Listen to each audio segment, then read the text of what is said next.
Nexus stood flabbergasted, watching as the center of the spell and the precious shreds of Nightmare Moon were destroyed, all of their plans, decimated by a single surge of magical lightning that could only have come from one source.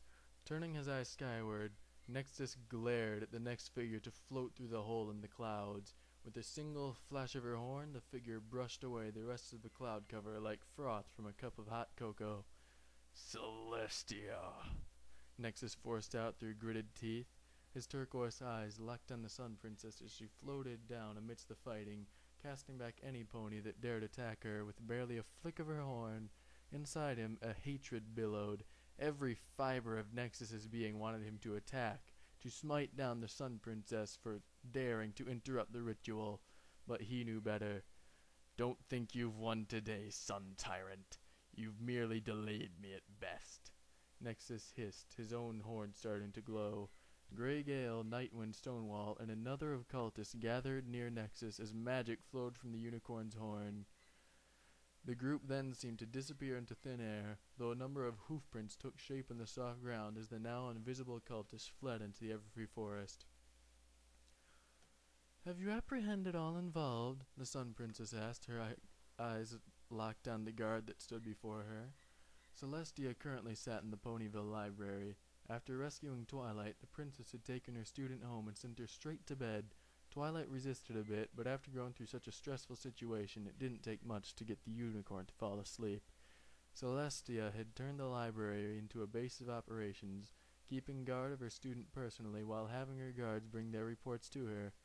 "We have captured a great number of those involved, but we believe that some were able to escape by using magic to disguise themselves," the guard reported, head bowed respectfully to the alicorn.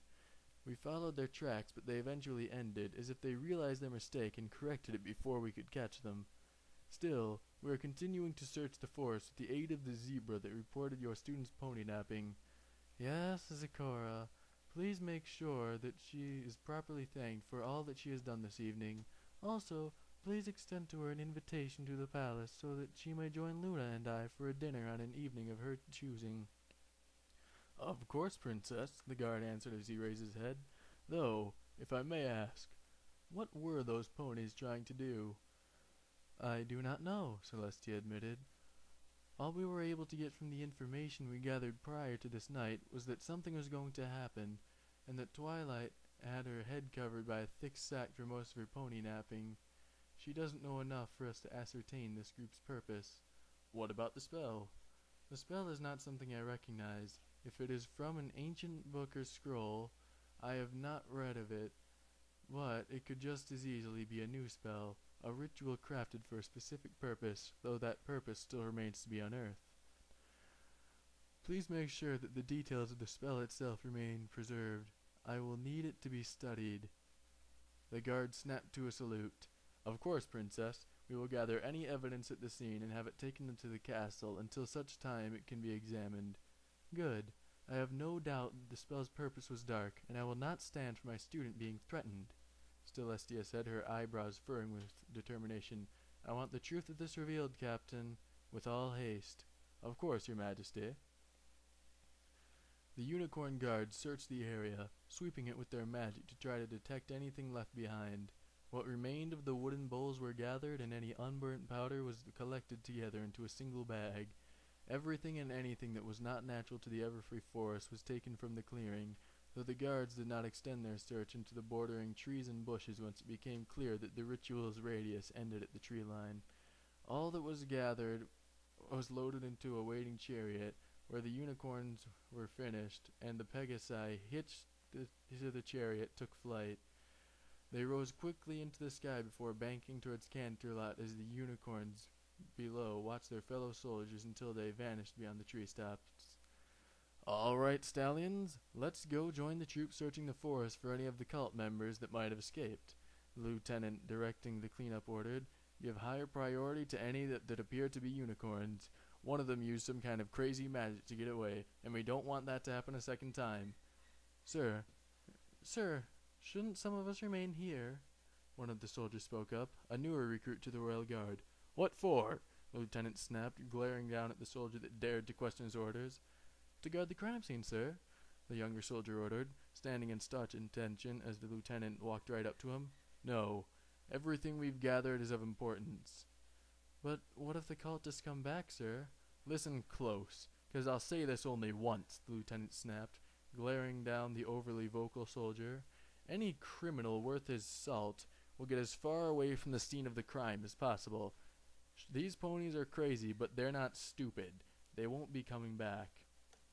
The younger guard opened his mouth to speak, but the lieutenant continued on, ignoring him. Besides that, this isn't the Central Park in Canterlot. Everfree is dangerous. There are monsters in here that could eat a pony twice my size in a single gulp, armor and all.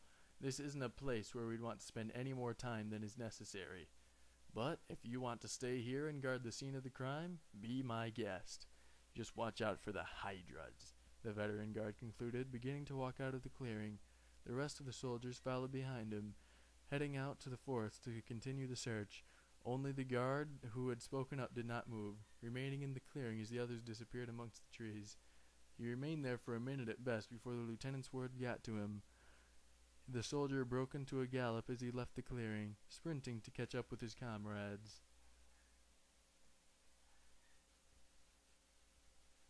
Still, the magic that lingered in the air like a heavy mist began to shift, sparkling a bit in the cool night air as it was drawn to one side of the clearing.